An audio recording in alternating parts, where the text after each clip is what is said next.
ఓం శ్రీమాత్రే నమః. శివశక్త్యా యుక్తో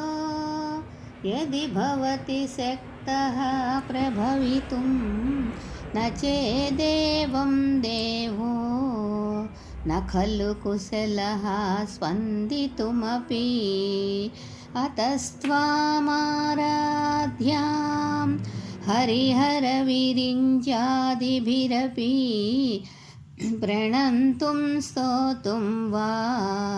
కథమకృతపుణ్యః ప్రభవతి తనీయాంశం పాంసుం తవ చరణపంకేరుహభవం విరించిః సంచిన్వన్ విరచయతి లోకానవికలం వహత్యేనం సౌరిః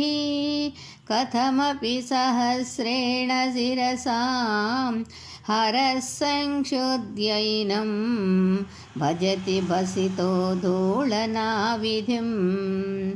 అవిద్యానామంత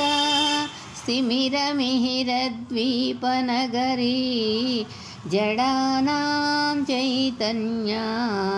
స్తభకమకరందశ్రుతిఝరీ దరిద్రాణాం చింతామణి గుణనికా జన్మజలధౌ నిమగ్నానాం దంష్ట్రా మురరిపువరాహస్య భవతి త్వదన్యః పాణిభ్యాం